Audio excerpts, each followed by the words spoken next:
ನಾನು ಸುಜಾತಾ ಭಟ್ ಭೇಟಿ ಮಾಡಿದ್ದು ನಿಜ ಅಂತ ಹೇಳಿದ್ದಾರೆ. ಜಾಲತಾಣದಲ್ಲಿ ಲೈವ್ ಬಂದು ಗಿರೀಶ್ ಮಠಣ್ಣನವರ್ ಸ್ಪಷ್ಟನೆ ಕೊಡುವಂತಹ ಕೆಲಸ ಮಾಡಿದ್ದಾರೆ. ಹಲವರು ಸುಜಾತಾಗೆ ನ್ಯಾಯ ಕೊಡಿಸಿ ಅಂತ ಕೂಡ ನಮ್ಮ ಬಳಿ ಹೇಳಿದ್ರು. ಹೀಗಾಗಿ ಸುಜಾತಾ ಭಟ್ಟನ ನಾನು ಭೇಟಿ ಮಾಡಿದ್ದೆ ಅಂತ ಹೇಳಿ ಗಿರೀಶ್ ಮಠಣ್ಣನವರು ಮಾತನಾಡಿರುವಂತಹದ್ದು. ದೆಹಲಿಗೆ ಹೋಗಿದ್ದು ಕೂಡ ನಿಜ ಅಂತ ಹೇಳಿದ್ದಾರೆ.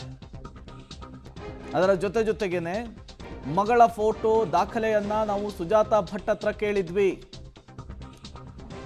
ಮಾಡೆಲ್ ರೀತಿ ಇರುವಂತಹ ಪಾಸ್ಪೋರ್ಟ್ ಸೈಜ್ ಫೋಟೋವನ್ನ ಸುಜಾತಾ ಭಟ್ ಅವರು ಕೊಟ್ಟಿದ್ರು.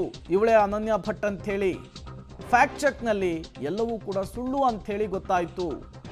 ತನಿಖೆ ನಡೀಲಿ, ಸತ್ಯ ಹೊರಗಡೆ ಬರಲಿ ಅಂಥೇಳಿ ಗಿರೀಶ್ ಮಠಣ್ಣನವರ್ ಸ್ಪಷ್ಟನೆ ಕೊಟ್ಟಿದ್ದಾರೆ.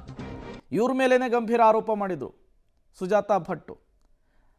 ಗಿರೀಶ್ ಮಠಣ್ಣನವರ್, ಜಯಂತ್ ನನ್ನ ಮೇಲೆ ಬಲವಂತವಾಗಿ ಈ ರೀತಿ ಹೇಳಿಕೆ ಕೊಡಿಸಿದ್ರು ಅನ್ನುವಂತಹ ಸ್ಟೇಟ್ಮೆಂಟನ್ನು ಕೊಟ್ಟಿದ್ರು.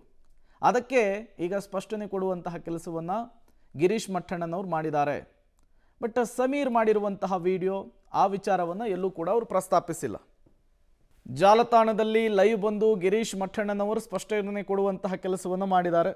ನೋಡೋಣ ಈ ಪ್ರಕರಣದಲ್ಲಿ ಈಗ ಮುಂದಿನ ಬೆಳವಣಿಗೆಗಳೇನಾಗುತ್ತೆ ಅಂಥೇಳಿ. ಒಂದು ಕಡೆ ಸಮೀರ್ನನ್ನು ವಿಚಾರಣೆ ಕರೆದಿದ್ದಾರೆ, ಮತ್ತೊಂದು ಕಡೆ ಸುಜಾತಾ ಭಟ್ ಈ ರೀತಿಯ ಸ್ಟೇಟ್ಮೆಂಟನ್ನು ಕೊಟ್ಟಿದ್ದಾರೆ. ಮಗದೊಂದು ಕಡೆ 29ನೇ ತಾರೀಕು SIT ಸುಜಾತಾ ಭಟ್ ಅವರನ್ನು ವಿಚಾರಣೆಗೆ ಒಳಪಡಿಸುವುದಕ್ಕೆ ಮುಂದಾಗ್ತಾ ಇದೆ. ಈಗಾಗಲೇ ಮಹೇಶ್ ಶೆಟ್ಟಿ ತಿಮರೋಡಿ ಬಂಧನ ಆಗಿದೆ. ಮುಂದಿನ ಬೆಳವಣಿಗೆಗಳಂತೂ ಸದ್ಯಕ್ಕೆ ಕುತೂಹಲಕ್ಕೆ ಕಾರಣವಾಗಿದೆ.